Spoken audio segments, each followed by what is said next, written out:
తెలంగాణలో కులాల వివరాలన్నింటినీ రేవంత్ సర్కార్ ఎట్టకేలకు బహిర్గతం చేసింది. 2011 జనాభా లెక్కల ప్రకారం నియోజకవర్గాల పునర్విభజన చేపడతామని కేంద్ర ప్రభుత్వం ప్రకటించిన నేపథ్యంలో తెలంగాణ ప్రభుత్వం రాష్ట్రంలో ప్రతి కులం జనాభా ఎంతో స్పష్టంగా తెలిపే సమాచారాన్ని వెల్లడించింది. కులగణనలో సేకరించిన ఆర్థిక, సామాజిక, విద్య, రాజకీయ రంగాల్లో ఏ కులం ఏ స్థానంలో ఉందో స్పష్టం చేసే గణాంకాలను ప్రజల ముందు ఉంచనుంది. రాష్ట్ర వ్యాప్తంగా మొత్తం జనాభాలో బీసీలు 56.33% ఉన్నారు. ఇందులో 10.8% వెనుకబడిన ముస్లింలు ఉన్నారు. ఎస్సీలు 17.43%, ఎస్టీలు 10.45%, ఓసీలు 15.79% ఉన్నట్లు ప్రభుత్వం తెలిపింది. ఓసీల్లో జనాభా పరంగా రెడ్లదే అగ్రస్థానం. ఓసీల్లో వారు 30.47% ఉన్నారు. తర్వాతి స్థానంలో ఓసీ ముస్లింలు 11.08 ఉండగా వైశ్యులు 9.07%, కమ్మవారు 6.56% ఉన్నారు. బ్రాహ్మణులు 5.98%, వెలమలు 2.56% ఉన్నారు. కాగా కులం పేరు వెల్లడించని వారు ఓసీల్లో 21.49% ఉన్నారు. ఇక మొత్తంగా 12 లక్షల పైచిలుకు ఉన్నట్లు నివేదిక పేర్కొంది. విద్య, ఉద్యోగాలు, భూములు, ఇల్లు, కార్లు ఇలాంటి వాటిలో అగ్రకులాల వారే ముందున్నారు. వీరిలో భూములు అత్యధికంగా రెడ్ల చేతిలో ఉన్నాయి.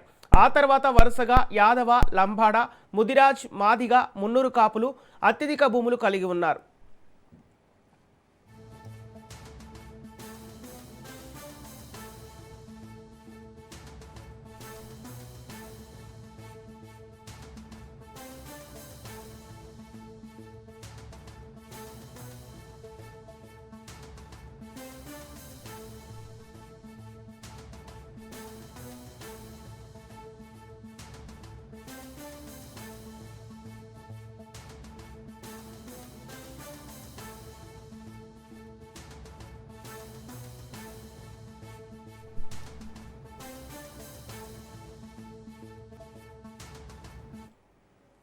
తెలంగాణలో కులాల వివరాలన్నింటినీ రేవంత్ సర్కార్ ఎట్టకేలకు బహిర్గతం చేసింది. 2011 జనాభా లెక్కల ప్రకారం నియోజకవర్గాల పునర్విభజన చేపడతామని కేంద్ర ప్రభుత్వం ప్రకటించిన నేపథ్యంలో తెలంగాణ ప్రభుత్వం రాష్ట్రంలో ప్రతి కులం జనాభా ఎంతో స్పష్టంగా తెలిపే సమాచారాన్ని వెల్లడించింది.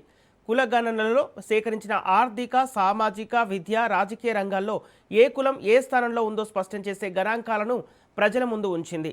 రాష్ట్ర వ్యాప్తంగా మొత్తం జనాభాలో బీసీలు 56.33% ఉన్నారు. ఇందులో 10.8% వెనుకబడిన ముస్లింలు ఉన్నారు. ఎస్సీలు 17.43%, ఎస్టీలు 10.45%, ఓసీలు 15.79% ఉన్నట్లు ప్రభుత్వం తెలిపింది. ఓసీల్లో జనాభా పరంగా రెడ్లదే అగ్రస్థానంలో ఉంది. ఓసీల్లో వారు 30.47% ఉన్నారు. తర్వాతి స్థానంలో ఓసీ ముస్లింలు 11.08 ఉండగా వైశ్యులు 9.07%, కమ్మవారు 6.56% ఉన్నారు.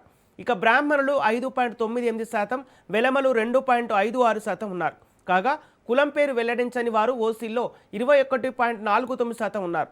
వీరు మొత్తంగా 12 లక్షల పైచిలుకు ఉన్నట్లు నివేదిక పేర్కొంది. విద్య, ఉద్యోగాలు, భూములు, ఇల్లు, కార్లు ఇలాంటి వాటిలో అగ్రకులాల వారే ముందున్నారు. వీరిలో భూములు అత్యధికంగా రెడ్ల చేతిలో ఉన్నాయి. ఆ తర్వాతి స్థానంలో యాదవ, లంబాడ, ముదిరాజ్, మాదిగ, మున్నూరు కాపులు అత్యధిక భూములు కలిగి ఉన్నారు.